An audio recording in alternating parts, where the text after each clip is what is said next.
In January of 2024, about 4 months before the first Karen Reid trial, Brian Tully and his stormtroopers raided her home.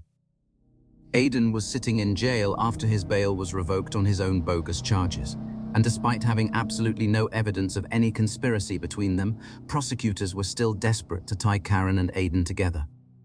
They had been tracking her movements as she traveled in and out of state for her pre-trial hearings. And when they knew she was back in Massachusetts, they surrounded her home and demanded she open the door immediately. You see, the criminal Commonwealth had a plan. They wanted to charge Karen with witness intimidation before her first trial. It would paralyze her defense and make her look guilty in the eyes of the public, poisoning the jury pool before she ever set foot in court. Negative press they could blast across the airwaves. Did you direct Turtle Boy?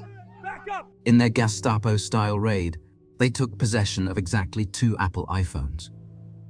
The Commonwealth's propaganda arm immediately ran with the story, and they didn't hold back.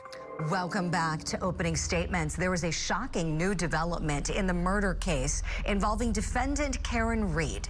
Now, on Wednesday, state police seized 2 phones belonging to Karen Reid, and this is in connection to an ongoing investigation into witness intimidation.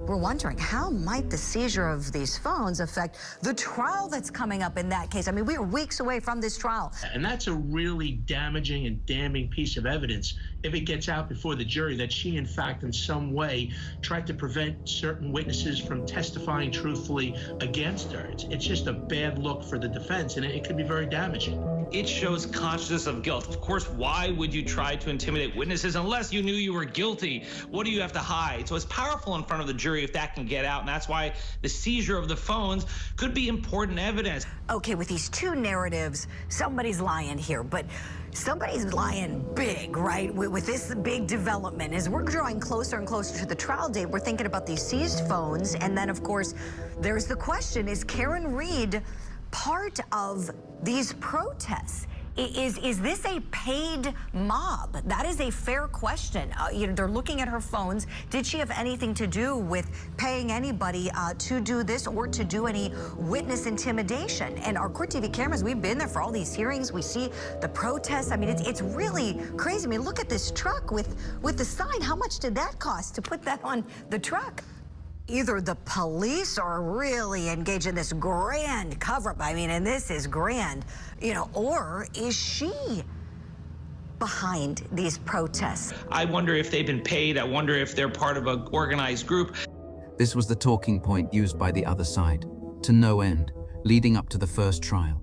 It was absurd on its face. No one was ever paid to protest. What you see on the screen is the public's natural reaction when corrupt officials are caught red-handed, framing an innocent woman. I'm sure when her attorneys get a chance to speak, perhaps today about it, we've been reaching out to them after the news broke last night. Surely they're going to say, well, this is a continuation of the narrative we've already put out there, that, she is a victim of this cover-up. That's exactly what it was. A continuation of the Commonwealth doubling down on its own crimes, thrashing in pure desperation as their ship was sinking. But they had one major problem. The first trial was closing in fast, and if they wanted to arrest her again before it began, they had to rush those charges to a grand jury. There was no time to break into her phones, no time to analyze anything, so the plan had to move forward without them. Pint-sized bridge troll special prosecutor Ken Mello teamed up with future ex-cop Brian Tully to present charges to a Norfolk County grand jury, alleging that Karen Reid conspired with blogger Aidan Carney to intimidate witnesses in her murder case.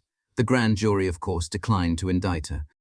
It's extremely uncommon for any prosecutor to lose a grand jury. There's no defense attorneys in the room. Grand jurors are presented only one side of the case.